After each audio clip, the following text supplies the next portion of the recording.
سید عالم نور مجسم شفیع معظم صلی اللہ علیہ وآلہ وسلم کے دادا جان حضرت عبد المطلب کو خواب میں بئر زمزم کی کھدائی کا حکم ملا تو اس وقت ان کے ساتھ ان کے صرف ایک بیٹے حارث تھے جن کی وجہ سے وہ ابو الحارث کی کنیت لگایا کرتے تھے۔ ایک شخص نے جناب عبد المطلب کو کہا، اے عبد المطلب، تم اکیلے ہو، تمہاری اولاد نہیں ہے۔ یہ سن کر آپ کا دل ٹکڑے ٹکڑے ہو گیا۔ حسرت اور عاجزی سے بارگاہ رب العزت میں دعا کی، اے اللہ 10 جوان بیٹے عطا فرما، ان میں سے ایک تیری راہ میں قربان کروں گا۔ زمزم کی کھدائی کے وقت انہوں نے جو دعا کی تھی، چند سال بعد اس دعا کی عملی تصویر ان کے سامنے جلوہ گر گئی تھی۔ 10 حسین و جمیل بیٹے جو کہ صحت مند، توانا اور باروب تھے۔ ایک روز حضرت عبد المطلب نے سب کو پاس بلایا اور اپنی نظر کا ذکر کیا۔ سب اطاعت و خلوص کی تصویر بن گئے، گردنیں جھکائیں اور نیاز مندی سے بولے، ہم حاضر ہیں، جسے چاہے قربان کرتے۔ حضرت عبد المطلب نے حکم دیا، قرعہ ڈالو، جس کے نام کا قرعہ نکلے گا اسے قربان کیا جائے گا۔ تمام بھائی ایک قطار میں کھڑے ہوئے۔ سیدنا عبد المطلب کی صاحبزادیاں دوسری قطار میں دھڑکتے دلوں کے ساتھ کھڑی ہوئی۔ قرعہ ڈالا گیا، قرعے میں حضرت عبداللہ کا نام نکلا۔ حضرت عبد المطلب کی زبان سے اف تک نہ نکلا۔ یہ وعدہ خلافی اور شان و تسلیم و رضا کے منافی بات تھی، اس لیے چپکے سے عبداللہ کا ہاتھ پکڑا اور ذبح کی طرف چل پڑے۔ قریش چیخنے لگے، سردار، اگر آپ نے اولاد کو ذبح کرنے کی ریت ڈال دی تو یہ ایک رسم پڑ جائے گی۔ حضرت عبد المطلب بہت ہی دانا و مدبر اور نکتہ رس انسان تھے۔ ممکنہ صورتوں کا جائزہ لیا، لیکن انصاف پسند دماغ نے کسی صورت کو بھی قبول نہ کیا جس سے بے وفائی کی بو آتی ہو۔ سب نے متفقہ طور پر اس کا پھر حل تلاش کیا کہ حجاز میں ایک عرافہ ہے۔ عرافہ کو جا کے سارا واقعہ سنایا اور اس سے پوچھا گیا کہ اب کیا کیا جائے۔ اس نے کہا، تمہارے ہاں قتل کی دیت کتنی ہے؟ اس کو بتایا گیا کہ 10 اونٹ۔ اس نے کہا کہ ایک پرچی کے اوپر 10 اونٹ لکھیں اور دوسری پر عبداللہ۔ اگر اونٹوں کا نام آ جائے تو اونٹوں کو قربان کر دیں، اگر عبداللہ کا نام آئے تو ہر بار 10 اونٹ بڑھاتے جائیں۔ سب لوگ واپس آ گئے، قرعہ ڈالا گیا، حضرت عبداللہ کا نام آیا۔ آخر 10 اونٹ بڑھتے گئے، یہاں تک کہ 100 اونٹ اور سیدنا عبداللہ، پھر 100 اونٹوں کا نام آیا۔ حضرت عبد المطلب نے کہا، قرعہ 3 بار نکالو۔ اب تینوں بار قرعہ اونٹوں کے نام نکلا۔ پھر حضرت عبد المطلب نے بیٹے کے فدیہ اور اپنی منت کے بدلے 100 اونٹ قربان کیے۔ آپ کا نام عبداللہ، آپ کی کنیت ابو محمد یا ابو احمد، آپ کے والد کا نام سردار سیدنا عبد المطلب اور آپ کی والدہ کا نام سیدہ فاطمہ بنت عمرو ہے۔ آپ سید عالم حضرت محمد مصطفیٰ صلی اللہ علیہ وآلہ وسلم کے والد ہیں۔ آپ بلا شبہ طیب و طاہر اور بنو ہاشم کی پاک تینت، معصوم مگر خوبصورت ترین جوان تھے۔ ظاہری حسن و جمال اور باطنی محاسن و اخلاق میں خاندان قریش کیا بلکہ پوری وادی بطحا میں کوئی بھی ان کا ثانی نہ تھا۔ مکارم اخلاق کی مجسم تصویر تھے۔ حضرت عبداللہ اپنی خوبصورتی اور خوبصورت اخلاق اور قرعہ والے واقعے کی وجہ سے بہت زیادہ مشہور تھے۔ ایک دن حضرت عبداللہ جنگل میں کسی کام کی غرض سے تشریف لے گئے۔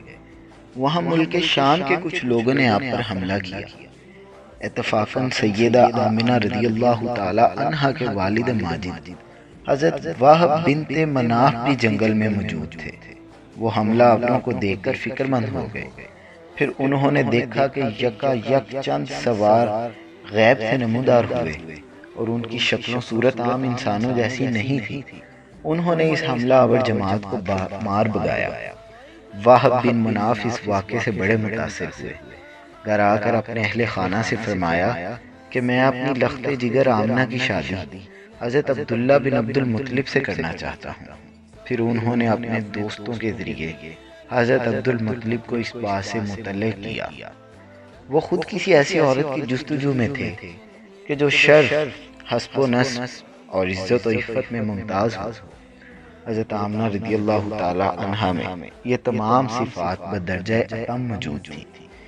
اس لیے حضرت عبد المطلب رضی اللہ تعالی عنہ نے اس رشتہ کو پسند فرمایا اور سیدنا عبداللہ رضی اللہ تعالی عنہ کا حضرت سیدہ آمنہ سے نکاح کر دیا۔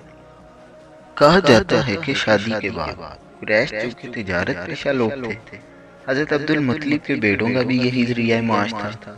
زرقانی کی روایت کے مطابق نکاح کے بعد حضرت عبداللہ قریش کے قافلے کے ساتھ ملک شام تجارت کی غرض سے روانہ ہوئے، جہاں قریش عموماً جایا کرتے تھے، مگر وہاں پر واپسی پر بیمار ہو گئے۔ کیونکہ طبیعت زیادہ خراب تھی تو وہ رستے میں مدینے میں اپنی ننیال بنو نجار میں ہی ٹھہر گئے۔ وہاں وہ 1 ماہ تک علید رہے۔ بنو نجار نے ان کی تیمارداری کی۔ ادھر قافلہ مکہ پہنچا تو حضرت عبد المطلب کو بیٹے کی بیماری کی اطلاع دی گئی۔ حضرت عبد المطلب نے اپنے بیٹے جناب حارث کو اور بعض روایات کے مطابق حضرت زبیر کو مدینے روانہ کیا کہ وہ حضرت عبداللہ کو مکہ لے آئیں۔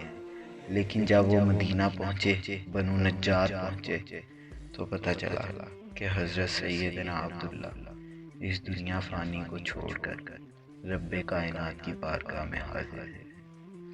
بعض مورخین نے لکھا ہے کہ آپ کی قبر مدینے میں، اور بعض نے کہا کہ بنو نجار کے محلے میں۔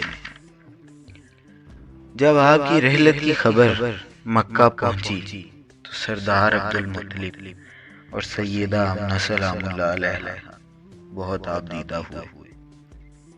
یہ بھی طبقات الکبریٰ میں لکھا ہے کہ حضرت عبداللہ کی وفات پر بی بی آمنہ نے کچھ اشعار کہے جن کا ترجمہ یہ ہے: ہاشم کا ایک فرزند بطحہ کی جانب جا کر چاند کی طرح چھپ گیا۔ وہ لہد میں بہادر جوانوں کے شور و غل یعنی آہ و بکا کے ساتھ جا کر سو گیا۔ موت نے جو ہی اس کو پکارا، اس نے فوراً لبیک کہہ دیا۔ افسوس کہ ہاشم کے اس فرزند کی نظیر موت نے اب دنیا میں کوئی باقی نہیں چھوڑی۔ اس کے دوست شام کے وقت اس کی لاش کو اٹھائے چلے جا رہے تھے اور وہ ازراہ محبت و عقیدت کاندھا بدلتے اور اس کے اوصاف بیان کرتے چلے جا رہے تھے۔ اگرچہ موت نے ان کو ہم سے دور کر دیا ہے، مگر اس میں تو شک نہیں کہ وہ بہت زیادہ سخی اور غریبوں کے از حد ہمدرد تھے۔ حضرت سیدنا عبداللہ کی ولادت کے میں بہت اختلاف پایا جاتا ہے۔ تاریخ ولادت تاریخ اس حوالے سے خاموش ہے۔ ہاں البتہ ان کا سال وفات 570 عیسوی سے اس پر سب کا اتفاق ہے، کیونکہ اول تو یہ عام الفیل کا سال تھا جو سب کو یاد رہا۔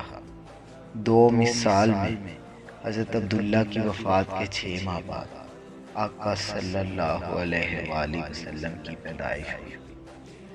حضرت عبداللہ رضی اللہ تعالی عنہ کی شان کے لیے یہی کافی ہے کہ آپ سید عالم رسول کائنات صلی اللہ علیہ وآلہ وسلم کے والد گرامی ہیں۔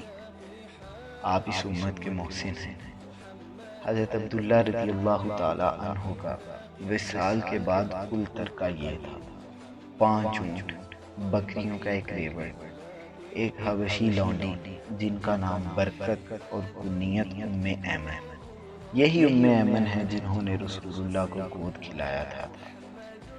حضرت سیدنا عبداللہ رضی اللہ تعالی عنہ کی قبر پر اللہ کی کروڑوں رحمتیں نازل